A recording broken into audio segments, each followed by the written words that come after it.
Hello students, welcome back to my channel. Vishal Gupta आपका teacher. कैसे हो आप सब? इस वीडियो में मैं आपको क्लास 12 का जो हमारा सब्जेक्ट है अकाउंटेंसी का, उसका रिवीजन करा रहा हूँ। जैसे कि आपको पता है चैप्टर नंबर 1 का accounting for partnership firms fundamentals को आगे कंटिन्यू करेंगे। इस वीडियो में पर्टिकुलरली हम बात करेंगे रेम्यूनरेशन की। रेम्यूनरेशन जो कि सैलरी या कमीशन के फॉर्म में होती है, पार्टनर्स को देते हैं, जो उसका ट्रीटमेंट क्या होगा। तो चलिए बढ़ते हैं आगे। सबसे पहले इसके लिए remuneration is allowed to the partners for managing the business of the firm. Remuneration उनको अलाउ की जाती है, पार्टनर्स को जो कि बिजनेस को मैनेज करते हैं। It is allowed only if the partnership deed provides to allow it. ये तभी दी जाती है जब पार्टनरशिप डीड अलाउ करे, ठीक है जी। अदरवाइज पार्टनरशिप एक्ट के अकॉर्डिंगली कोई प्रोविजन नहीं है। सो रेम्यूनरेशन जो कि सैलरी या कमीशन होती है इज एन एप्रोप्रिएशन। ये एक appropriation and not a charge, और ये चार्ज नहीं है। इसका मतलब ये profit and loss appropriation account से जाएगी, P&L अकाउंट से नहीं जाएगी। So salary payable to each partner is normally stated as an amount. और सैलरी ज़्यादातर क्या होता है, एक अमाउंट के फॉर्म में गिवन होगी, जहाँ तो 5,000 फॉर एग्जांपल पर मंथ या 20,000 पर एनम, कोई इस तरीके से फिगर होगी। मतलब कोई परसेंटेज नहीं होगी कैलकुलेट करने के लिए, राइट हो। चलिए अब हम आगे बढ़ते हैं। Commission commission payable to a partner is stated as percentage of profit which may be allowed to partners either. जहाँ तो क्या होता है as a percentage of net profit before charging such commission, net profit into rate by 100, और as percentage of net profit after charging such commission। वो क्या आ जाएगा, net profit into rate upon 100 plus rate। मतलब यदि rate 5% है तो नीचे 105 आ जाएगा, 8 है तो नीचे 108 आ जाएगा, 10 है तो 110 आ जाएगा। ठीक है बच्चे, ये फॉर्मूले से आपको उसकी कमीशन कैलकुलेट करनी है। चलिए आगे बढ़ते हैं बच्चों, हम इसकी जर्नल एंट्रीज के बारे में। हालांकि इसकी जर्नल एंट्रीज मैं आपको अपनी पिछली वीडियोस में करा चुका हूं, लेकिन फिर भी on allowing remuneration partners salaries and commission account debited to partners capital account आ जाएगा, and on the closure of remuneration account ये आ जाएगा P&L appropriation account debited to partners salaries account. ठीक है बच्चों, तो ये रेम्यूनरेशन वाला टॉपिक तो कंप्लीट हो गया। अब हम आगे बढ़ते हैं इंटरेस्ट ऑन कैपिटल, जिसको शॉर्ट में हम IOC भी बोल सकते हैं। सो IOC is allowed on the opening balance. Mind it, ये हमेशा ओपनिंग बैलेंस पे ही कैलकुलेट होती है of the partners capital account if further capital is not invested. यदि और कैपिटल उन्होंने बीच में एडिशनल कैपिटल के फॉर्म में नहीं इन्वेस्ट किया हो या कोई कैपिटल का अमाउंट विड्रॉ नहीं किया हो, तो हमेशा ये ओपनिंग बैलेंस पे ही कैलकुलेट होगा। और अगर ओपनिंग बैलेंस नहीं गिवन हो, क्लोजिंग गिवन हो, तो हमें एडजस्टमेंट्स वाला टेबल बना के हमें ओपनिंग कैपिटल कैलकुलेट करनी पड़ेगी। वो मैं आपको नेक्स्ट पेज पे बताता हूं। चलिए पहले हम बात कर लें एडिशनल कैपिटल क्या होती है। If additional capital is introducing during the IOC allowed on it from the date of additional capital is introduced till the date of the accounting period. मतलब अगर उन्होंने एडिशनल कैपिटल लाया है वो 1 अक्टूबर तक को, और 31 मार्च तक का जो पीरियड होगा 6 मंथ्स का, उतने दिन तक इनका क्या होगा, उतने दिन तक उस एडिशनल कैपिटल पे ब्याज लगेगा। ठीक है जी। और withdrawal of capital, if capital is withdrawn bye A partner during the year and interest is allowed on capital, और उस केस में interest is not allowed on the amount withdrawn. जितना अमाउंट वो विड्रॉ कर चुके हैं उस अमाउंट पे इंटरेस्ट ऑन कैपिटल नहीं मिलेगा from the date of withdrawal of the capital till the end of the accounting year, जब तक कि अकाउंटिंग ईयर कंप्लीट नहीं हो जाता। मान लीजिए किसी एक पार्टनर की ओपनिंग कैपिटल 5 लाख है और उसने 2 लाख रुपया विड्रॉ कर लिया 1 जुलाई को। ठीक है जी। तो अब रिमेनिंग अमाउंट कितना रह गया बच्चों, रिमेनिंग अमाउंट रह गया 3 लाख। तो 1 जुलाई से लेके 31 मार्च तक, 31 मार्च तक, 1 जुलाई से लेके 31 मार्च तक तो 9 मंथ्स का लगेगा, और 5 लाख पे 3 मंथ्स का, और रिमेनिंग जो बीच में विड्रॉ कर चुके हैं उस पर कोई IOC नहीं होगा। ठीक है बच्चों, चलो अब हम आगे बढ़ते हैं। रीजंस और justification for allowing interest on capital. बच्चों ये पॉइंट्स इंपॉर्टेंट है स्टेटमेंट वाइज क्वेश्चंस के लिए, असर्शंस एंड रीजंस वाले क्वेश्चंस के लिए, इसको इग्नोर मत करिए। When capitals are contributed by the partners are different but profit share is equal. when capital contributed by the partners are not same and profit share is also not equal. Capital increases the earning capacity of the firm. ठीक है बच्चों, अब हम आगे बढ़ते हैं provisions relating to IOC. Provision किससे related हम बात करेंगे अब? इंटरेस्ट ऑन कैपिटल से रिलेटेड। तो बच्चों उसमें सबसे पहली कंडीशन क्या है? When the partnership deed does not exist और partnership doesn't provide for interest on capital, interest on capital नहीं दिया जाएगा। मतलब जब पार्टनरशिप डीड में लिखा ही नहीं है या पार्टनरशिप डीड है बट उसमें आईओसी के रिलेटेड कुछ नहीं लिखा तो आईओसी नहीं दिया जाएगा। और दूसरी कंडीशन क्या है बच्चों? When the partnership deed provides for interest on capital, ठीक है, but is silent on whether interest is a charge और appropriation.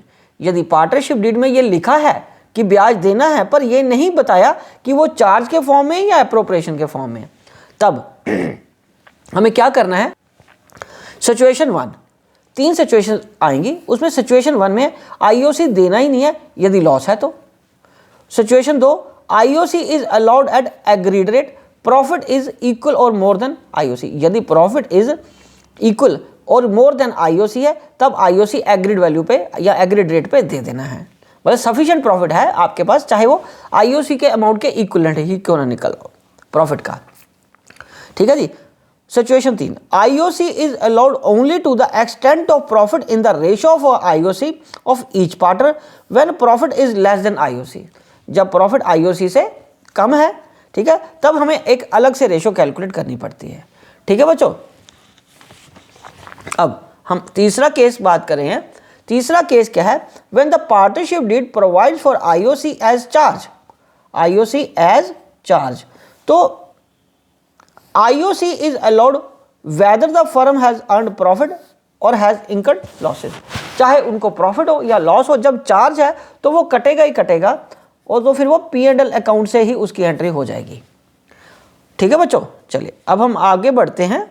Interest on capital when IOC is not an appropriation and profit available for appropriation is इनएडिक्वेट।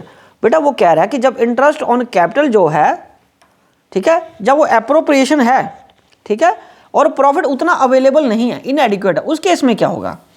Profit of the firm for the year may be less than the amount of IOC allowable to the partner for the year.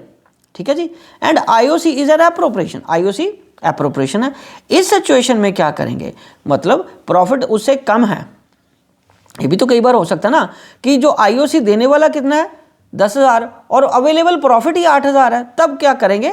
पर वो IOC को क्या बता रहा है कि appropriation है, charge नहीं है, तो उस केस में हम 8,000 के बराबर का ही आईओसी दे सकते हैं। In a situation interest on capital of the partners is calculated and profit is distributed among the partners in the ratio of IOC. तब वो आईओसी की रेशियो में ही उनको दे देंगे। बच्चों इसको मैं आपको समझाता हूँ आपको इस तरीके से।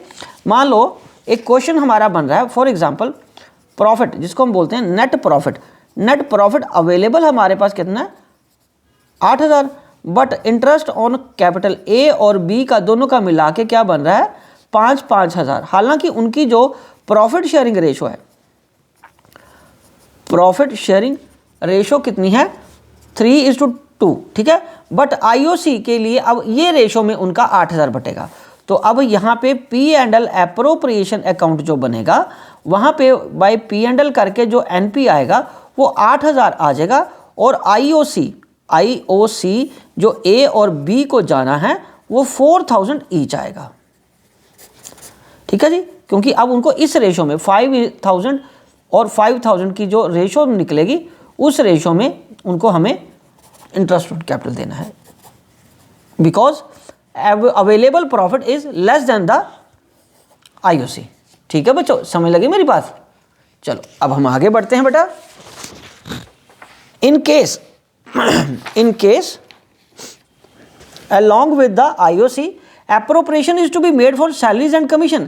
यदि इस ऐसे केस में इंटरेस्ट के साथ सैलरी या कमीशन भी है तो टोटल अमाउंट को जोड़ लिया जाएगा और उसका पूरा अमाउंट डिटरमिन कर लिया जाएगा and amount of profit is distributed among the partners in the ratio of appropriations to be made to each partners.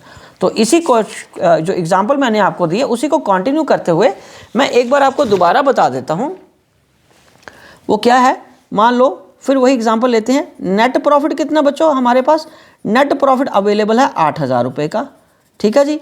और हमारे पास वो IOC ए और बी की 5,000 और 5,000 आ गई, और सैलरी ए की और बी की, यहाँ IOC लिख लिया हमने 5,000 5,000, और सैलरी ए और बी की मान लो इसकी 3,000 है और इसकी भी 3,000 है। इसकी कमीशन कितनी आ गई, 3,000। तो अब इन चारों चीज़ दोनों को ऐड कर लो, मतलब चारों आइटम्स को ऐड कर लो। 10,000 ये बन गया और 6,000 ये बन गया, और टोटल कितना आ गया बच्चों, 16,000, ठीक है। अपॉर्शनमेंट्स टू बी मेड कितनी है,